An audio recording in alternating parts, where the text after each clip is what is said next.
À l'échelle internationale, ce trafic rapporte plus de 20 milliards d'euros par an. Il ne s'agit pas de drogue ou d'armes, mais de trafic d'animaux sauvages, des loups, des singes, des félins capturés dans leur habitat naturel, transportés clandestinement et revendus sur Internet à des particuliers. La plupart de ces animaux sont ensuite abandonnés à leur sort. Que deviennent-ils? Qui prend soin d'eux? C'est l'enquête de ce 20h. Elle est signée Elsa Assalit.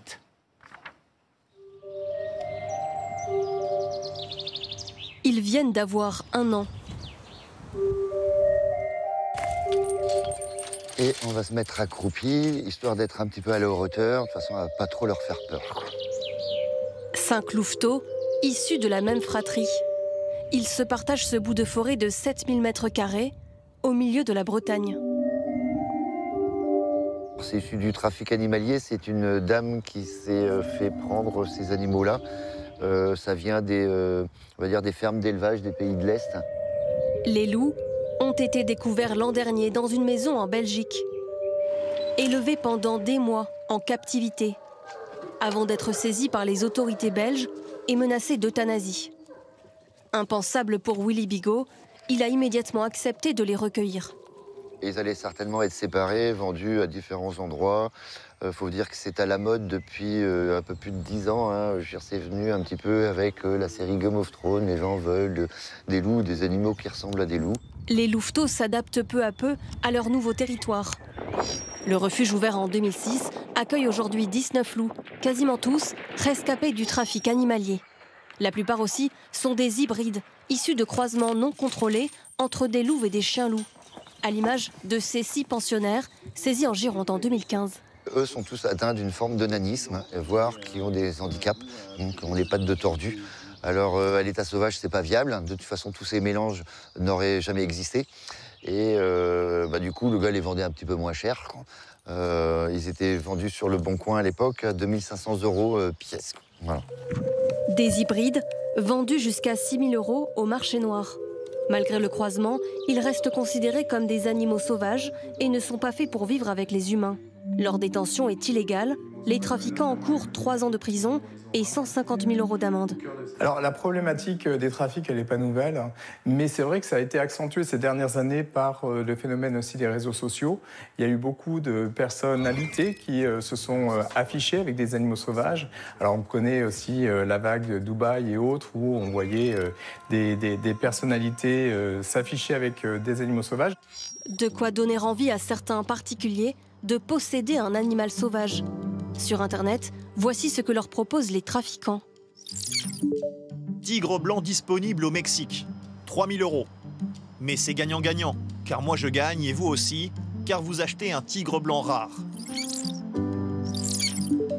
Bébé singe magot albinos yeux bleus, originaire du Maroc, espèce rare, un seul de disponible, pour le prix de 2500 €.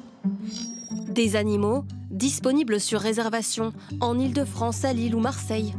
Des espèces venues de tous les continents, introduites par bateau ou par la route. Un trafic international contre lequel les autorités tentent de lutter. Fin 2024, 20 000 animaux sauvages vivants ont été saisis partout dans le monde par Interpol. Soit on est sur un trafic d'opportunités, des gens qui sont dans le besoin, ou qui sont déjà sur des petits trafics, et c'est juste une option supplémentaire qui se présente à eux. Soit on est en face de véritables structures, donc les groupes criminels se sont impliqués dans ce trafic-là. On a changé d'échelle, donc pour les espèces, on passe en mode industriel. Problème, les saisies se multiplient, mais les structures d'accueil sont saturées. C'est le cas de ce refuge près de Chartres. Il reçoit tous les jours au moins 2 appels des douanes, des gendarmes ou de l'Office français de la biodiversité pour des demandes de prise en charge. Mais le parc affiche complet, avec près de 600 pensionnaires. Ça va, ma belle? Jackie a 3 ans. C'est une femelle gibbon à favoris blanc.